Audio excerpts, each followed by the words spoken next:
श्री शिवाय नमस्तुभ्यं। आराधना में तुम लीन हो। महाराज दुनिया के लोग नहीं समझते कि शंकर पर जल चढ़ाने का क्या लाभ है। शिव महापुराण कहती है, अगर एक दिन शिव महापुराण की कथा कहती है सोमवार के दिन भगवान शंकर को अगर जल चढ़ाया जाता है तो घर में तेज लक्ष्मी प्राप्त होती है। क्या मिलती है? तेज लक्ष्मी। कर बैठी थी, उनके नेत्र से अश्रु गिरा, उससे बेलपत्र उत्पन्न हुआ। काय का वृक्ष उत्पन्न हुआ? बेलपत्र। पूरी दुनिया में केवल एक बेलपत्र का वृक्ष कैसा होता है जिस वृक्ष के नीचे माता लक्ष्मी शाम के समय पर बुआरी लगाने के लिए जाती है, झाड़ू लगाने के लिए। बेलपत्री के पेड़ पर बेलपत्र का वृक्ष, जिसके यहाँ लक्ष्मी नहीं दिखती हो, पैसा घर में नहीं आता हो, बहुत चिंता लगी रहती हो, लक्ष्मी से जुड़ी हुई, व्यापार से जुड़ी हुई, पैसा आ ही नहीं गया, बहुत मेहनत कर रहे हो।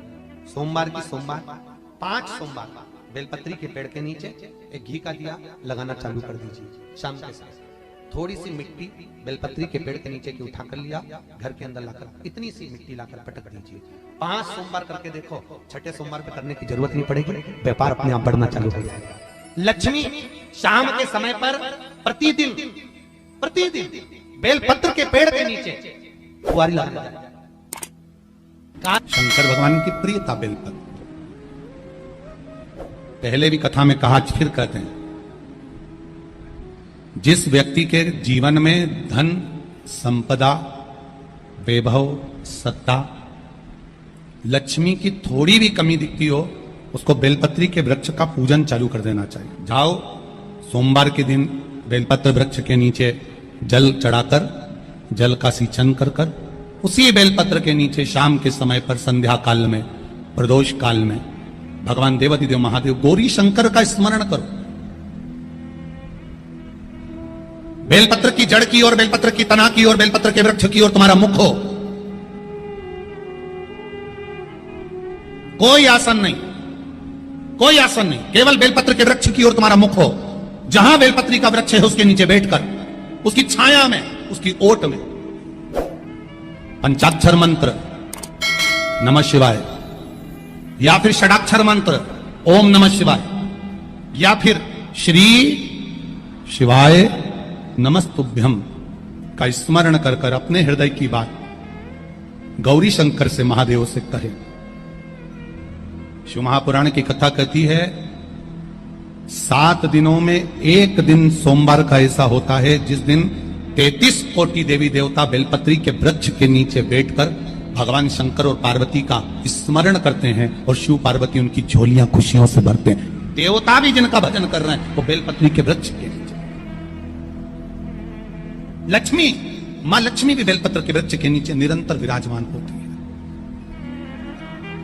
और आप लोगों से एक निवेदन और करना चाहेंगे, ये मनुष्य का शरीर जब तक रहे, ये मानव की देह जब तक रहे, जिंदगी में एक बेलपत्री का वृक्ष अपने रहते रहते कहीं पर भी लगाना, उसको बड़ा करना, उसको बड़ा कर कर जैसे अपने बच्चे को बड़ा करते हो ऐसे लगाकर बड़ा कर कर महादेव से कहना कि मैंने अपनी जिंदगी में, मैं मर भी जाऊं, मेरे प्राण छूट भी जाएं, मेरे जाने के बाद मेरे घर के लोग एक लोटा जल चढ़ाएं ना चढ़ाएं, बेलपत्री चढ़ाएं ना चढ़ाएं, पर ये वृक्ष मैंने बेलपत्री का लगा दिया, अगर मैं मर भी गई तो मेरे मरने के बाद भी मेरे हाथ की बेलपत्र महादेव को चढ़ती रहेगी, महादेव को प्राप्त होती रहेगी।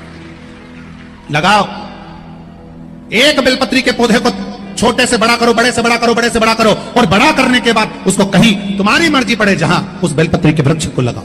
अगर गलती हो गई, ये बहुत गलतियां हो गई, बहुत दुख पड़ गया, तकलीफ में आ गए, लग रहा है कि मुझसे बहुत गलतियां हुई है, बाबा मेरी नहीं सुन रहा, ये बेलपत्री का भाग की डंडी पीछे की ओर कर, जहां बैठकर बेलपत्र चढ़ा रहा, पत्ती का मुख अपनी और डंडी का मुख सामने। शिव की कुछ आराधना है, मेरे भोले बाबा की कुछ आराधना है। खाली ना जाता कोई, खाली ना जाता कोई, दर से तुम्हारे मैं भी खड़ी हूँ नहीं, बाहें पसार मैं भी खड़ा हूँ नंदी, बाहें पसार। अपने।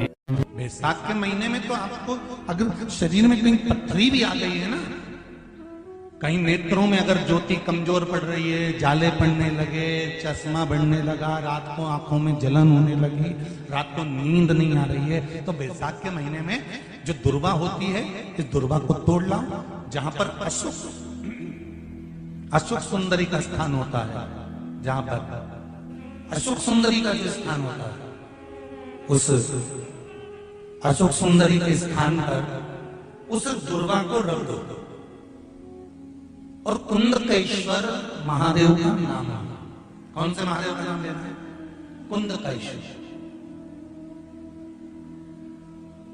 उस दुर्वा को उठाकर लिया। बैसाख के महीने में कोई भी तिथि, कोई भी दिन, कोई भी वार आप बैसाख के महीने में कर सकते हो। उस दुर्वा को लेकर आओ, लगभग 20-25 दुर्वा लेना, उसको लेकर आइए। सुबह सुबह कुंदकेश्वर महादेव का नाम लेकर उसको खाना प्रारंभ कर दीजिए। एक दुर्वा रोज खाओ। जो पथरी है या नेत्रों में तकलीफ है या कोई ना कोई रात्रि को नींद नहीं आना, बेचैनी हो जाना, घबराहट आना, धीरे धीरे धीरे धीरे 20 दिन की वो दुर्वा है, 20 दुर्वा एक एक दिन खाना चालू करो। 4 या 5 दिन लगेंगे, अपने आप आपको कोई गोली खाने की जरूरत नहीं पड़ेगी, नींद अपने आप आना प्रारंभ हो जाएगी और बेचैनी। अशोक सुंदरी वाली जगह पर दुर्वा समर्पित कर कुंदकेश्वर महादेव का नाम लेकर। कौन से महादेव? कुंदकेश्वर। जिस नारी का रजोधर्म से जुड़ा हुआ जो भी तकलीफ होती है, केवल हाथ में जल लेकर आसक्ति का नाम लेकर भी वो पान कर लेती है, तो रजोधर्म से जुड़े हुए सारे दुख, कहते हैं कि गर्भ में, गर्भाशय में अगर गांठ भी पड़ गई है और डॉक्टर कह रहा है कि बच्चादानी में गांठ है, गर्भाशय में गांठ है और इसका ऑपरेशन होना जरूरी है, आसक्ति दक्ष प्रजापति की पहली पत्नी का मात्र स्मरण कर कर अगर आचमन पानी का कर लिया जाए तो गांठ भी गर्भाशय की गलना प्रारंभ हो जाती है। ये वो नाम, ये वो शब्द है। अगर मान लो शरीर में कोई गांठ पड़ जाती है, डॉक्टर अपना इलाज कर रहा हो, उस जगह पर प्रजापति बीरण की पुत्री आसक्ति का नाम स्मरण में आना चाहिए। एक बार सब बोलिए, क्या नाम है? आसक्ति। और हम आसक्ति का नाम भी नहीं बोल सकते, तो इसी आसक्ति का एक नाम है बीरणी। क्या नाम है? आसक्ति का स्मरण।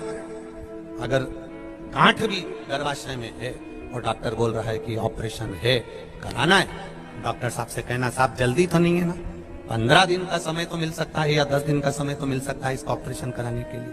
फिर आसक्ति का नाम लेकर शिव जी की शिवलिंग पर जब हम बेलपत्र समर्पित करें तो ये डंडी का मुख जब हम शिव जी को चढ़ाते हैं तो इस डंडी का मुख हमेशा हम उधर रखते हैं। अब की बार आसक्ति का नाम लेकर जब हम शंकर भगवान को बेलपत्र समर्पित करेंगे तो ये डंडी का मुख शिवलिंग पर अपनी ओर रखेंगे और उसी बेलपत्र को चढ़ाकर जल समर्पित कर कर आचमन कर कर उसी बेलपत्र को लाकर घर के द्वार को पूरा खोलकर घर के अंदर प्रवेश कर कर घर के बाहर स्मरण को, शिव को याद करते हुए उस बेलपत्र को चबा चबा कर खाना प्रारंभ करिए।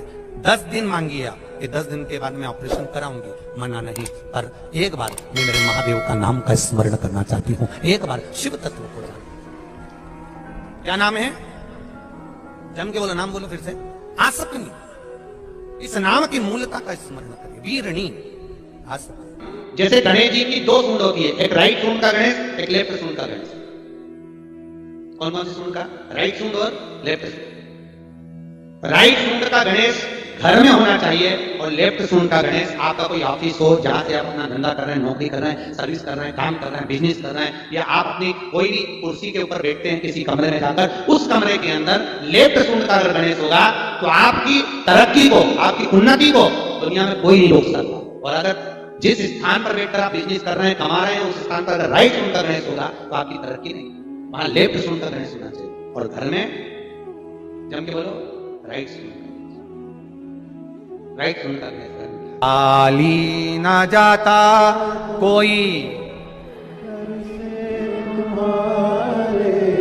खाली ना जाता कोई, दर से तुम्हारे मैं खड़ी हूं नदी बाहें पसार, मैं भी खड़ा हूं नन्ही बाहें पसार।